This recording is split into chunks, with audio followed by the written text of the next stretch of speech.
بسم اللہ الرحمن الرحیم۔ السلام علیکم دوستو، آج کے اس ویڈیو میں ہم آپ کو اجمیر شریف کا پورا اتہاس بتائیں گے اور ساتھ میں یہ بھی بتائیں گے کہ اجمیر شریف جو کہ ایک ہندو راجہ پرتھوی راج چوہان کا گڑھ تھا، وہ ایک فقیر کا درگاہ کیسے بن گیا۔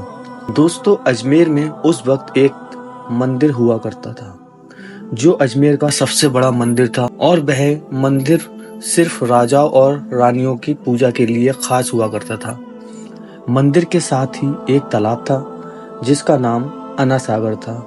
ہندو اس تالاب کے پانی کو بہت ہی برکت والا پوتر سمجھتے تھے۔ ان کا ماننا تھا کہ جو اس تالاب میں نہا لے اس کے سارے پاپ دھل جاتے ہیں۔ اس مندر میں رات کو اتنے دیے جلائے جاتے تھے کہ صرف ایک ہی رات میں 3.5 ٹن تیل ان دیوں میں استعمال ہوتا تھا۔ آس پاس کے گاؤں دیہات مندر کے نام تھے اور ان دیہاتوں کی آمدنی مندر پر خرچ ہوا کرتی تھی۔ مندر میں ہزاروں نوکر تھے جن کا کام آنے والے لوگوں کی سیوا اور دیکھ ریکھ کرنا تھا، اور وہ بتایا کرتے تھے کہ کون سا بھگوان بیٹے دیتا ہے اور کون سا دیوتا صحت اور تندرستی دیتا ہے اور کس مورتی کی پوجا کرنے سے دولت بڑھتی ہے۔ خواجہ غریب نواز رحمۃ اللہ علیہ وہاں آئے اور انا ساگر کے کچھ دوری پر چٹائی بچھائی اور اپنے مرید کے ساتھ بیٹھ گئے۔ عصر کا وقت تھا، لہٰذا آپ خواجہ صاحب نے حضرت قطب الدین رحمۃ اللہ علیہ سے اذان دینے کو کہا۔ کفر اور شرک سے بھرے اجمیر میں اللہ کے ایک ہونے اور حضرت محمد صلی اللہ تعالیٰ علیہ وسلم کے رسول ہونے کا یہ پہلا اعلان تھا۔ وہاں رہنے والے لوگ اسلام کے بارے میں کچھ بھی نہیں جانتے تھے۔ وہاں کے لوگوں نے اذان کی آواز سن کر بہت حیران ہوئے اور اپنے گھروں سے نکل کر سب خواجہ غریب نواز اور ان کے مرید کو دیکھنے لگے اور انا ساگر کے پاس بھیڑ لگ گئی۔ خواجہ غریب نواز اور ان کے مرید نے انا ساگر کے پانی سے وضو کیا اور نماز پڑھنا شروع کر دیا۔ سب ہندو حیران رہ گئے۔ وہ سوچ رہے تھے کہ سب بھگوان تو مندر کے اندر ہیں، تو یہ لوگ کھڑے ہو کر کون سے بھگوان کے آگے جھک رہے ہیں۔ شام ہوئی تو راجہ کے اونٹ جو دن میں چرنے کے لیے گئے تھے اپنے چارواہوں کے ساتھ واپس آنے لگے۔ اتفاق کی بات تھی، جہاں حضرت خواجہ غریب نواز بیٹھے تھے وہ جگہ راجہ کے اونٹوں کے بیٹھنے کی جگہ تھی۔ چارواہوں نے بابا صاحب سے کہا، او بابا صاحب یہاں سے اٹھیے کیونکہ یہ جگہ راجہ کے اونٹوں کے بیٹھنے کی جگہ ہے۔ خواجہ صاحب نے فرمایا، اتنا میدان خالی پڑا ہے، اونٹ تو کہیں بھی بیٹھ جائیں گے، کیوں بے وجہ ہمیں تنگ کرتے ہو؟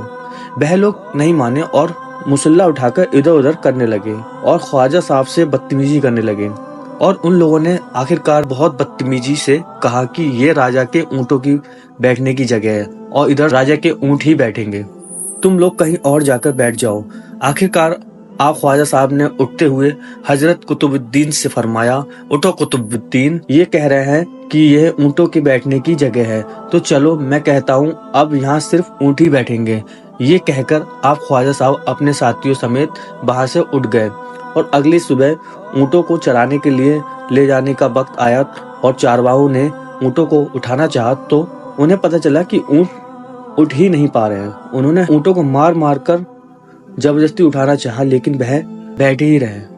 چارواہے پریشان ہو گئے۔ انہیں یاد آیا کہ کل رات اس بابا نے کہا تھا کہ چلو اب یہاں اونٹ ہی بیٹھے رہیں گے۔ لوگ جمع ہونے شروع ہو گئے، کوئی کہہ رہا تھا کہ فقیر، کوئی بڑا جادوگر، تو کوئی بھگوان کا اوتار بول رہا تھا۔ بات راجہ پرتھوی راج چوہان تک پہنچی کہ ایک مسافر فقیر نے راجہ کے اونٹوں پر جادو کر دیا۔ راجہ نے خواجہ معین الدین چشتی کو خبر بھیجا کہ تم کیسے فقیر ہو جو بے جوان کو باندھ رکھا ہے، بے بیچارے بھوک اور پیاس سے مر جائیں گے، اس لیے مہربانی کر کے آپ اپنا جادو واپس لے لو۔ خواجہ صاحب نے فرمایا، ہم مسلمان ہیں اور مسلمان بد دعا نہیں کرتے اور نہ جادو کرتے ہیں۔ اونٹ جس کے حکم سے بیٹھے تھے اسی کے حکم سے کھڑے ہو جائیں گے۔ اب جو جا کر چارواہوں نے اونٹوں کو اٹھایا تو پہلی بار میں ہی اونٹ کھڑے ہو گئے۔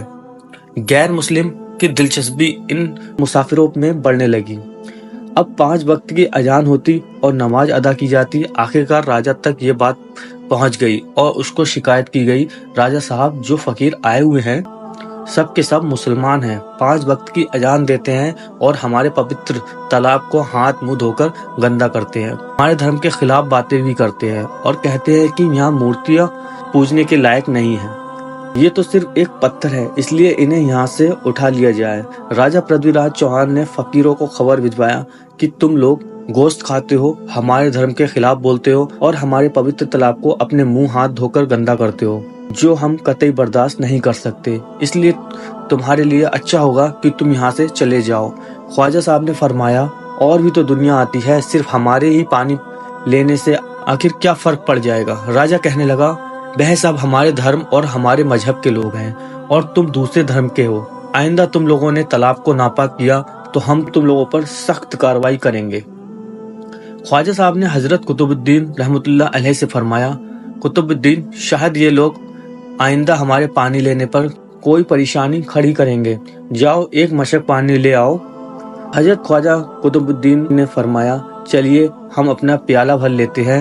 ان لوگوں نے ان کے پیالے بھرنے سے منع کر دیا، لیکن پھر بعد میں جا کر وہ لوگ اس شرط پر مان گئے، تمہارا جسم پانی سے نہ چھوئے تو ہم یہ پیالہ تم کو بھرنے دیں گے۔ میرے دوستو، حضرت خواجہ قطب الدین رحمۃ اللہ علیہ تالاب کے پاس جا کر بیٹھے اور اپنے پیالے کو پانی میں ڈبو دیا۔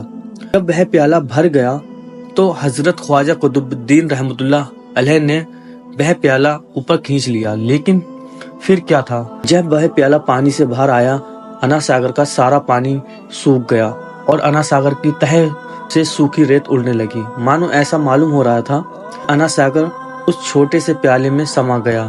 انا ساگر کو سوکھنا تھا، پورے اجمیر میں کوہرام مچ گیا، محلے میں چیخ پکار اور آہو کی آوازیں شروع ہو گئی، وہ لوگ رو رہے تھے اور کہہ رہے تھے، جو پاپ ہم انا ساگر میں نہا کر دھوتے تھے اب کیسے نہائیں گے؟ انا ساگر کا پانی تو سوکھ گیا۔ انا ساگر کے سوکھ جانے کی وجہ سے راجہ بہت پریشان ہوا، اس نے اپنے وزیروں کو بلایا، سب سے یہی کہا، فقیر یا تو کوئی جادوگر ہے یا پھر پہنچا ہوا فقیر۔ ساتھ ہی ان کی پریشانی بڑھ گئی، اجمیر کی رونق تو تھی انا ساگر کے دم سے، اس کی وجہ سے لوگ دور دور سے اجمیر آتے تھے اور اپنا ایمان تازہ کر کے لوٹ جایا کرتے تھے۔ انا ساگر کے سوکھ جانے سے ہندو دھرم کو سخت دھکا لگے گا اور یہ بڑی شرمناک بات ہے۔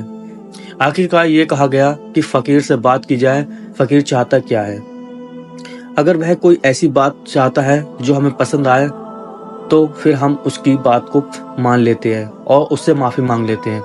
پھر سب مرد اور عورتیں بچے جا کر فقیر سے منت کرنے لگے کہ لوگوں اس پریشان سے چھٹکارا دلانے میں مہربانی کیجیے، ہم سب سے جو غلطی ہوئی ہے اسے معاف کر دو، ہم اپنے پاپوں کا بوجھ لے کر کہاں جائیں گے اور کیسے سکون پائیں گے، کیونکہ ہم لوگ اسی تالاب میں اپنے پاپوں کا بوجھ دھو لیا کرتے تھے، یہ طریقہ زیادہ آسان تھا۔ لہٰذا تمام لوگ بابا صاحب کے پاس آئے اور بولے، بابا تم بھی وضو کر لیا کرنا، لیکن بھگوان کے واسطے ہمارا انا ساگر ہمیں لوٹا دو۔ حضرت خواجہ غریب نواز رحمۃ اللہ علیہ نے حضرت قطب الدین سے فرمایا کہ جاؤ اسی پیالے کو واپس تالاب میں ڈال آؤ۔ جیسے ہی پیالہ تالاب میں ڈالا گیا، انا ساگر کے نیچے سارا پانی اچھل کر انا ساگر میں آ گیا۔ ہندو اتہاس کے لکھنے والے اس بات کو مانتے ہیں کہ اس شام 32,000 غیر مسلم کلمہ پڑھ کے مسلمان ہو گئے۔ ان غیر مسلموں کے مسلمان ہو جانے سے ہندو اور پنڈت سوچ میں پڑ گئے کہ فقیر اگر کچھ دن اور رہا تو دیوی دیوتاؤں کا نام لینے والا کوئی نہیں رہے گا۔ لہٰذا لوگوں نے راجہ کو مجبور کیا کہ جلد سے جلد کچھ کیا جائے۔ راجہ نے مندر کے بڑے پنڈت رام دیو کو بلایا اور اسے بابا صاحب سے مقابلہ رکھ کر جلد سے جلد ہرانے اور اجمیر سے باہر نکال دینے کا حکم دیا۔ رام دیو اپنے وقت کا مانا ہوا پنڈت تھا، جس نے علم کی قابلیت کی دور دور تک دھوم مچی ہوئی تھی۔ دراصل پنڈت شیطان اور جادوئی طاقت کا مالک تھا۔ اس نے راجہ پرتھوی راج کو یہ یقین دلایا کہ جلد سے جلد راجہ کوئی اچھی خبر سنے گا۔ رام دیو بابا خواجہ صاحب رحمۃ اللہ علیہ کے پاس آیا اور الٹے سیدھے سوالات کرنا شروع کر دیے۔ حضرت خواجہ غریب نواز نے فرمایا، خاموشی ضروری ہے، اس لیے حضرت خواجہ رحمۃ اللہ خاموش رہے۔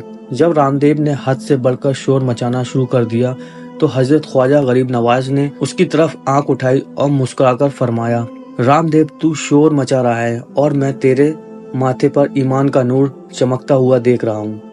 بس اتنا کہنا تھا، نہ جانے کیا کرشمہ ہوا، دیکھتے ہی دیکھتے بابا رام دیو قدموں میں گر گیا اور روتے ہوئے بولا، بابا صاحب جس دھرم کے تم ہو اس دھرم میں مجھے بھی شامل کر لو۔ سب لوگ جو مقابلہ دیکھنے آئے تھے سب حیران ہوئے، اور بابا رام دیو جو بابا کو ہرانے آیا تھا خود ہی مسلمان ہو گیا۔ اتہاس کی کتابیں بھری پڑی ہیں کہ حضرت خواجہ غریب نواز وہ اکلوتے بزرگ تھے جنہوں نے 90 لاکھ غیر مسلموں کو مسلمان کیا تھا۔ صدیاں بیت گئیں لیکن آج بھی خواجہ غریب نواز کا ڈنکا ویسے ہی بج رہا ہے۔ سبحان اللہ۔ اگر آپ کو یہ ویڈیو اچھی لگی ہے تو کمنٹس باکس میں سبحان اللہ ضرور لکھیں اور ویڈیو کو ایک لائک ضرور کریں۔ ملتے ہیں نئی ویڈیو میں، جب تک کے لیے السلام علیکم۔